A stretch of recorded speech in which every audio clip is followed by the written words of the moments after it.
یہ تو اس سوال کا جواب ہو گیا. جی جزاک اللہ. میرا خیال ہے اس کو کنکلوڈ بھی کر لیجئے. آپ اس رکوع کے حوالے سے کچھ بات کرنا چاہیں وہ بھی کر لیجئے. تو سب سے پہلے ایک تو ایک اور میں سوال ہے, ذرا سوال جی آپ جی مائک آن کر کے کر.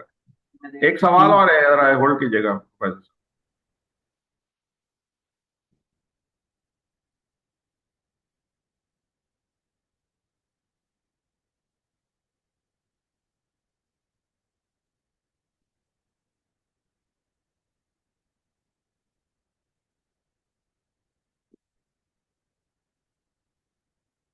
کیا ادھر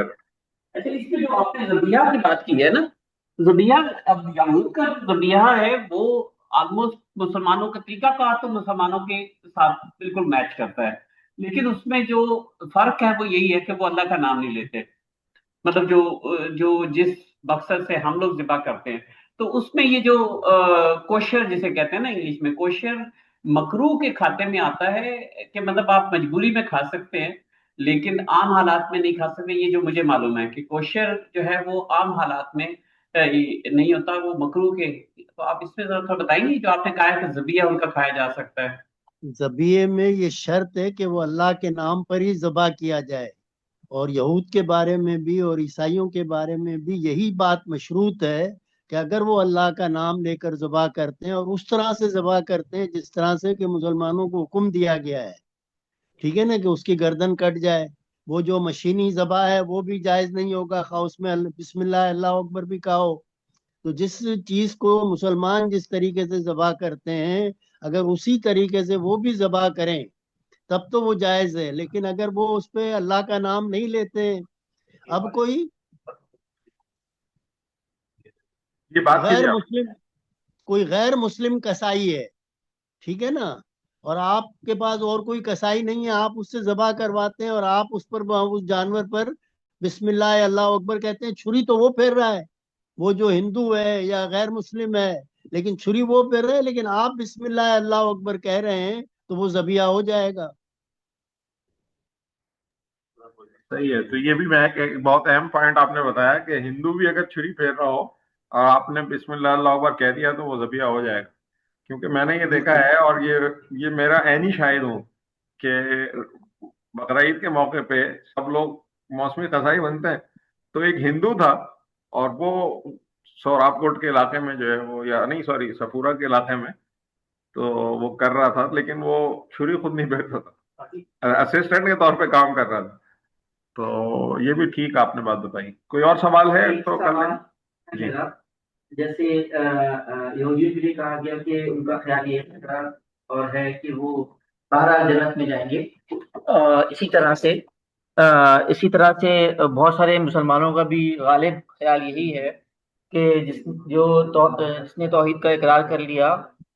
وہ بہرحال اپنی سزا پانے کے بعد جنت میں جائے گا.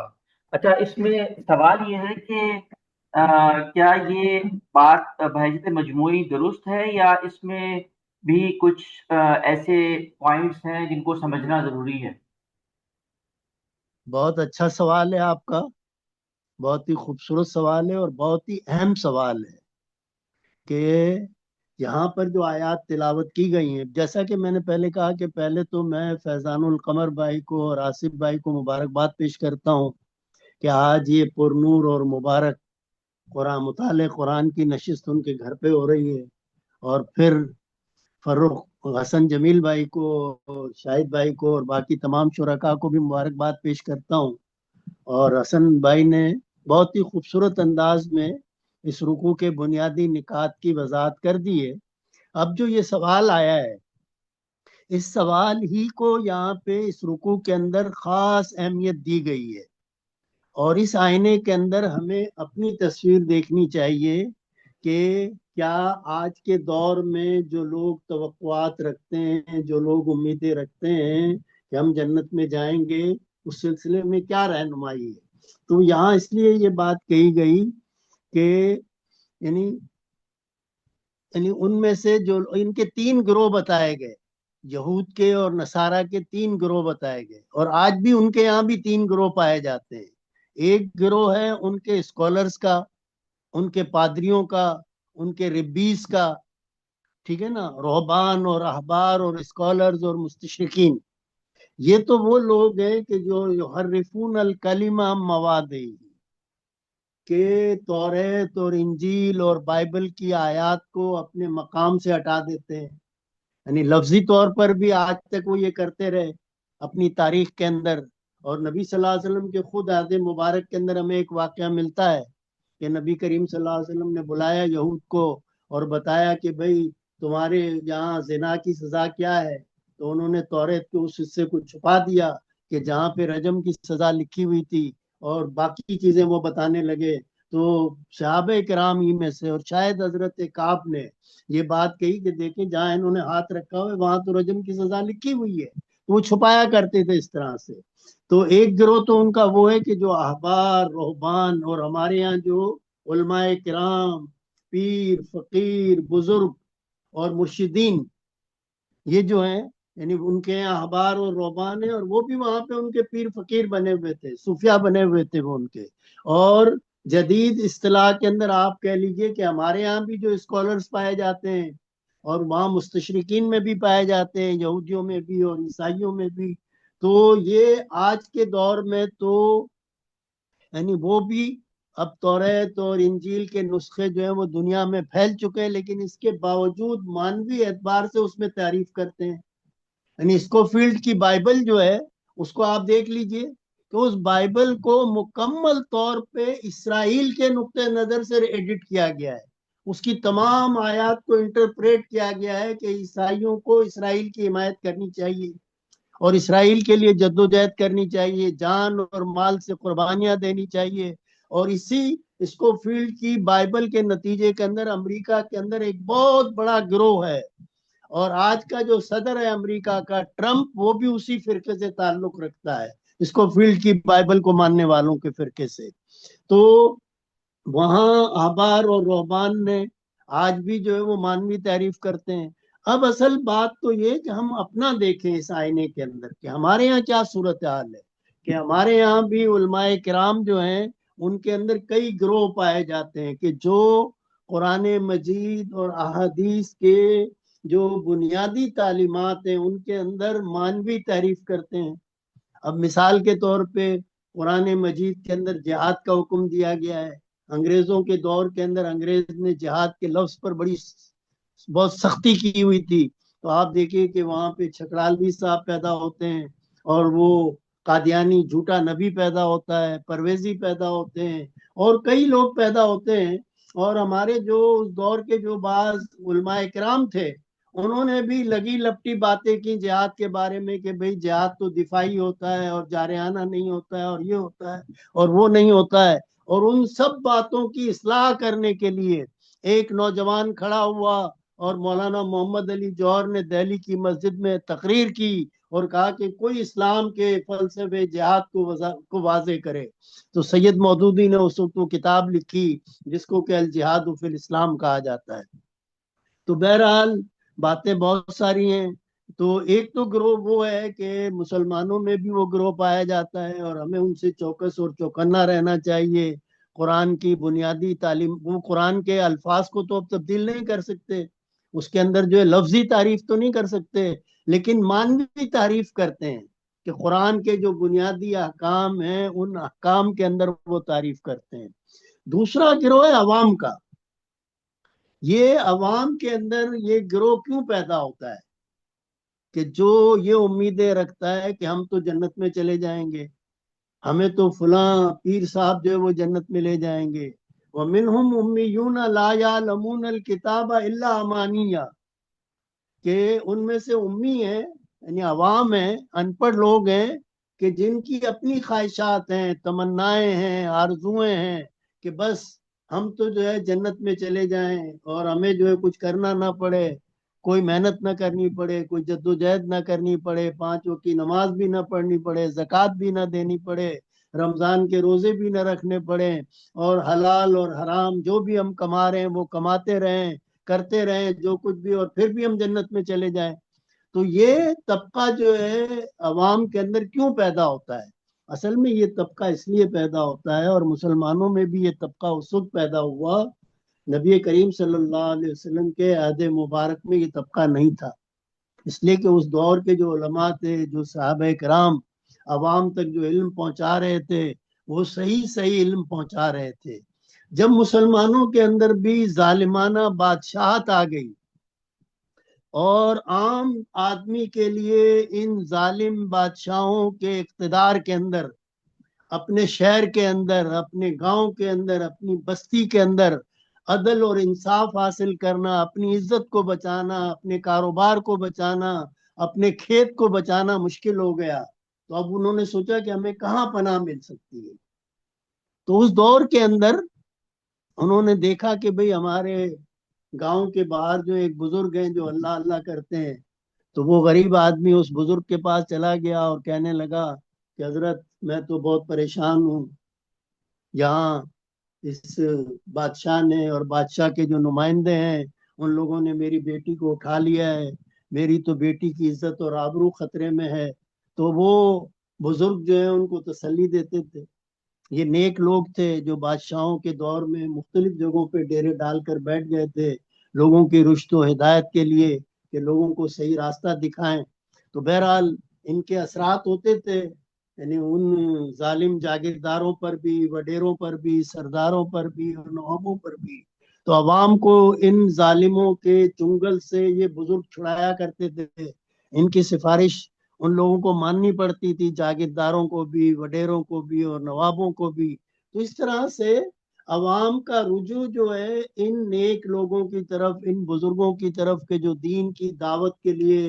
ان کے کسی گاؤں میں کسی مدرسے میں بیٹھے ہوئے تھے، کسی مسجد میں بیٹھے ہوئے تھے، ان کی طرف ان کا رجوع بڑھ گیا کہ انہوں نے دیکھا کہ ہمیں تو عدل و انصاف، کہیں امن اور سکون اس کے علاوہ کہیں مل ہی نہیں سکتا ہے۔ تو انہوں نے ان کی طرف رجوع کیا اور پوری کی پوری بستیاں جو ہیں، پورے کے پورے علاقے جو ہیں ان کے مرید ہو گئے۔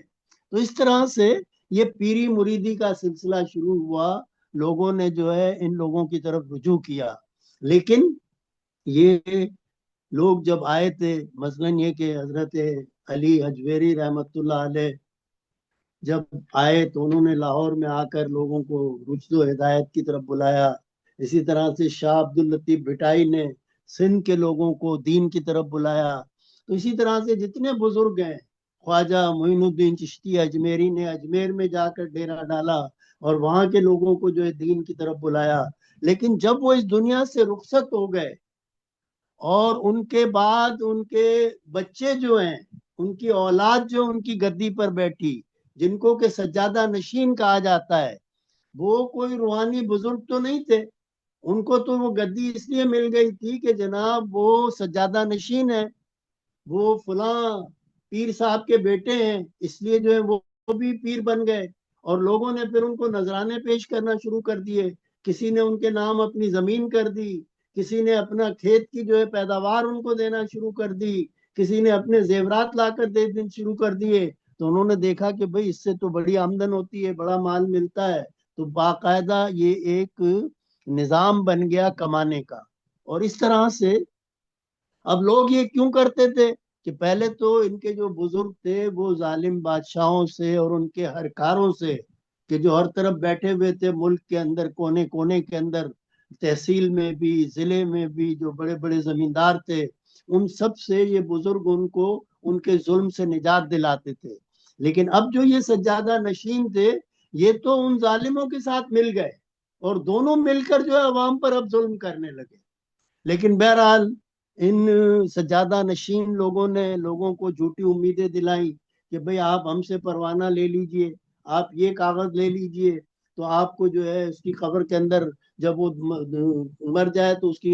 کفن کے اندر رکھ دیجئے گا، تو فرشتے اس سے منکر نکیر سوال نہیں کریں گے، وہ جنت میں چلا جائے گا، اور فلاں پیر صاحب سے جو وابستہ ہو جائے گا وہ جنت میں چلا جائے گا، اور فلاں درگاہ سے جو وابستہ ہو جائے گا، شاید یعقوب صاحب جانتے ہیں کہ اسلام آباد میں بری امام کی درگاہ ہے، اور حسن جمیل صاحب بھی جانتے ہیں کہ نواب شاہ کے قریب جو ہے شاہ عبد اللطیف بھٹائی کی درگاہ ہے، اور اسی طرح سے سچل سرمس کی درگاہ ہے، کراچی میں جو ہے عبداللہ شاہ غازی کی درگاہ ہے، اور لاہور میں جو ہے حضرت داتا یعنی اجمیری کی درگاہ ہے۔ تو یہ درگاہیں جو ہیں دراصل رشد و ہدایت کا ذریعہ تھیں، لیکن بعد میں سجادہ نشین لوگوں نے اس کو اپنی کمائی کا ذریعہ بنا لیا، اور پھر وہ اس بادشاہانہ نظام کے جاگیردارانہ نظام کا حصہ بن گئے، اور دونوں مل کر پھر عوام پر ظلم کرنے لگے، عوام کو لوٹنے لگے، اور عوام کو جو جھوٹی توقعات اور خواہشات میں الجھاتے رہے وہ لوگ۔ اور اس طرح سے وہ نجات کے پروانے، جس طرح سے نجات کے پروانے پہلے یہود اور نصارہ دیا کرتے تھے، اسی طرح سے یہ بھی دینے لگے۔ اور میں نے سنا ہے کہ یہ قادیانی جو ہے، ان کے یہاں بھی جو ایک پروانہ دیا جاتا ہے کہ جو شخص پوری زندگی ان کو فنڈ ادا کرتا ہے اس کو پروانہ دیا جاتا ہے۔ تو اسی طرح سے مسلمانوں کے اندر بھی یہ گمراہیاں جو ہے پھیلتی چلی گئیں، اور پھر جب انگریز آیا بر صغیر کے اندر، تو اس نے جو ہے دیکھا کہ بھائی یہاں کے عوام کو کنٹرول کرنے کے لیے، یعنی ان کو جہاد سے روکنے کے لیے، ان کو ہمارے خلاف کسی بھی قسم کی جدوجہد سے روکنے کے لیے، یہ سجادہ نشین، یہ پیرزادے ہمارے لیے سب سے زیادہ کارآمد ہیں۔ تو ان لوگوں نے ان کو بڑی بڑی جاگیریں دی، اور ان کی جو جاگیریں پہلے یعنی اس درگاہ کے نام پر ہوتی تھی، ان خانقاہوں کے نام پر ہوتی تھی، ان کو قانونی طور پر ان سجادہ نشینوں کے نام کر دیا گیا۔ تو اس طرح سے ان کو ان جاگیروں کا مالک بنا دیا گیا، اور پھر ان کو استعمال بھی کیا گیا۔ پھر یہ سب استعمال ہوتے رہے، جس طرح سے کہ وہ جاگیردار استعمال ہوتے تھے، اسی طرح سے یہ سجادہ نشین بھی استعمال ہوتے رہے، اور انگریز نے ان سجادہ نشینوں کے ذریعے سے، ان پیرزادوں کے ذریعے سے بر صغیر پر اپنی حکومت کی۔ تو بہرحال یہ تھوڑی بہت باتیں ہیں، وقت بہت زیادہ ہو چکا ہے، اور میرا خیال ہے باتیں کہ تو ہوتی ہی رہتی ہیں۔ تھوڑی سی آخری وضاحت اس چیز کی کر دیں جو انہوں نے سوال کیا تھا، کہ کیا یہ عقیدہ درست ہے کہ جو بھی